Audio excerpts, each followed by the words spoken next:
Salve, salve família Palmeiras, sejam bem-vindos a mais um pós-jogo, e um pós-jogo de alegria, de euforia, de leveza, de paz, ao mesmo tempo de pés no chão.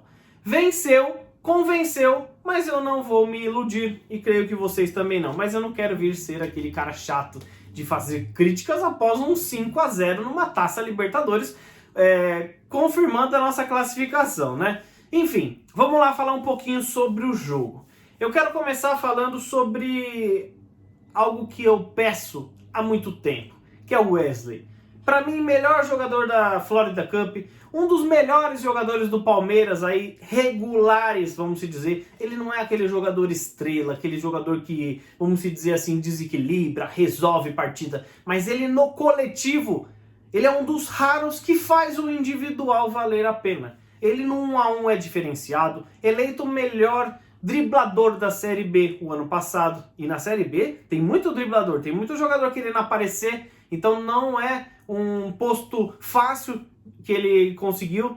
É um jogador agudo que fez um golaço, um gol de quem sabe jogar bola e deu uma assistência com o peito do pé na cabeça do Rony. Então assim, ele tirou aquele peso também de não ter feito gol, de estar há muito tempo aí precisando demonstrar esse futebol que o Luxemburgo não confia nele, e ao mesmo tempo ele também consagrou o Rony, outro jogador que precisava desse gol. É um menino que não pode ter esquecido como é que joga a bola.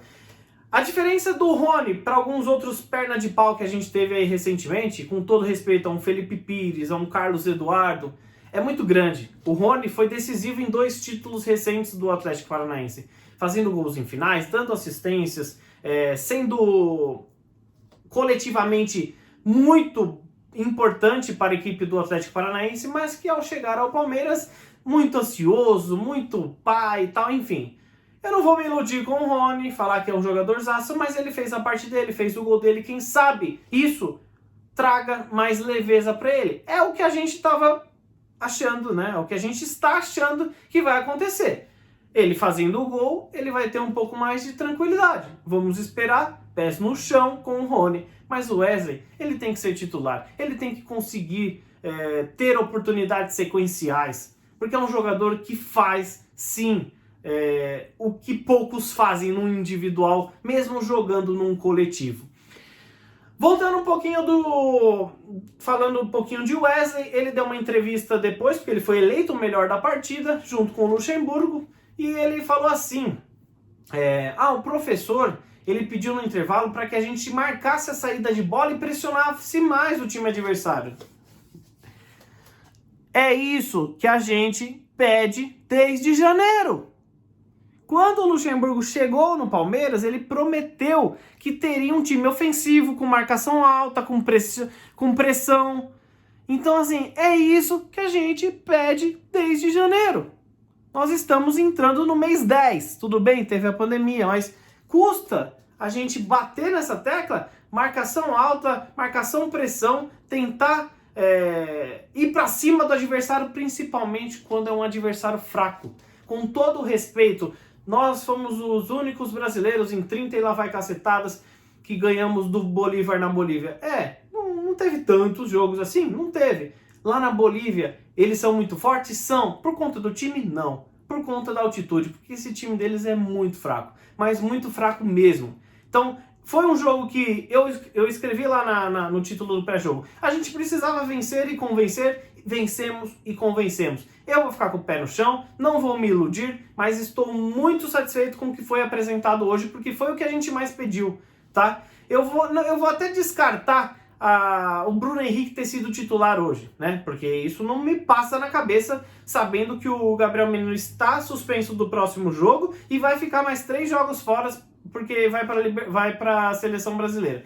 Então, assim, não me passou na cabeça o Gabriel Menino não ter sido titular e jogado os 90 minutos, e sim o Bruno Henrique, e não o Danilo, né? E não o qualquer um outro. Enfim, eu vou deixar passar essa daí, porque hoje eu quero falar um pouquinho mais de coisas boas, né? Gostei muito do time num geral, num 4-3-3, falamos isso no pré-jogo. O Palmeiras começou o ano no 4-3-3 porque tinha Dudu numa ponta, Gabriel Veron em outra, Dudu numa ponta, Rony em uma outra ponta e o Luiz Adriano no ataque. Depois o Gabriel Veron entrou e o Palmeiras começou a jogar no 4-2-4 com 4 atacantes. E aí somava o Gabriel Veron aos outros 3 que citei agora há pouco. Depois o Palmeiras veio para o 4-4-2, né?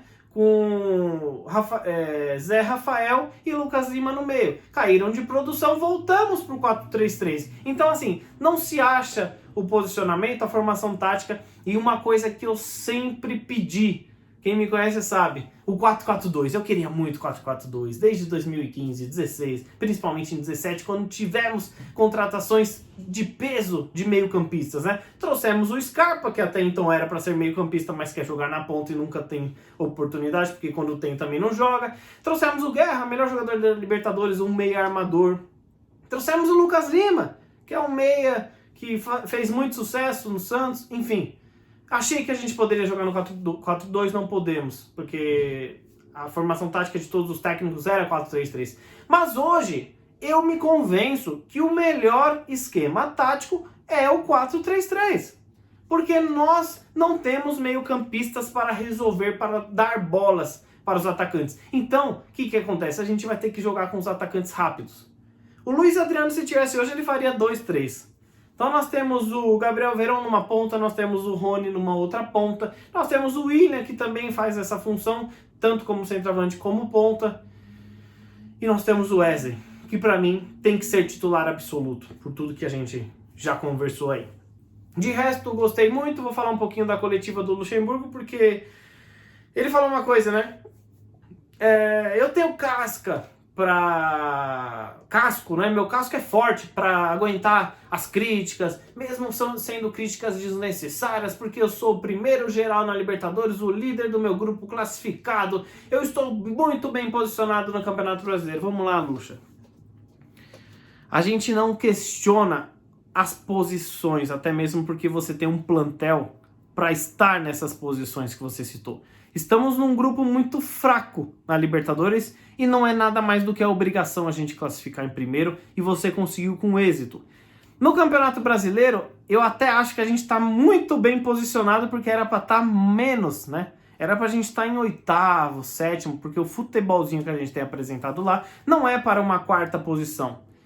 O problema é o desempenho técnico do time. A gente não consegue ter uma regularidade. Eu vou citar um caso aqui, eu espero que vocês entendam. Vamos lá. O Fernando Diniz no São Paulo, inclusive enquanto eu gravo esse vídeo, o São Paulo está tomando de 2-1. Não sei se vai perder, se vai se desclassificar, se vai virar o jogo. Mas o Fernando Diniz, eu até estava comentando com o seu Mário, bisavô da minha filha, um grande beijão, seu Mário.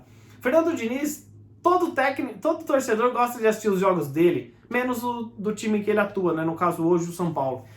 Mas ele tem uma força de futebol, de ataque, muito interessante, que poucos técnicos têm. Só que ele não sabe treinar o time para defender, porque sobe os 11 para atacar. E é por isso que o Fernando Diniz jamais, enquanto tiver essa filosofia, jamais vai conseguir fazer um grande trabalho, porque ele não consegue buscar o quê? A regularidade do futebol.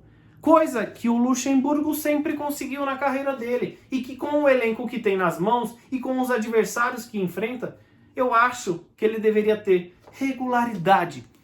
Por que eu fiz essa comparação? Porque é o que a gente pede para o nosso técnico, que sim está acima de alguns outros técnicos. É que ele consiga treinar a equipe para ter regularidade. Luxemburgo mesmo que na entrevista, ele deu uma cutucada. Ele falou assim, vai jogar quem tá treinando bem, quem recebeu as oportunidades, então vamos lá. Aquela famosa frase, treino é treino, jogo é jogo, ela não tá funcionando muito pro Luxemburgo. Mas a gente espera que tenhamos uma semana de paz. Sábado pegamos o Ceará, teremos uma sequência bem tranquila no Campeonato Brasileiro, e é a hora de ganhar paz, ganhar tranquilidade, mas acima de tudo, ganhar qualidade e regularidade dentro do Campeonato Brasileiro, que é o torneio que a gente tem pela frente aí nesse mês de outubro. Eu espero que vocês também estejam convincente com essa vitória, mas também com os pés no chão, né? A gente tem que ser sempre assim. Não é porque perdeu ou empatou vários jogos que ninguém presta. E não é porque meteu 5-0 num time da Bolívia que tudo tá ótimo. Pés no chão, meio copo sempre. Tá ótimo, Palmeiras. Gostamos. Classificação garantida. E é isso que importa. Um grande abraço, torcida. Nos vemos logo e tudo de bom.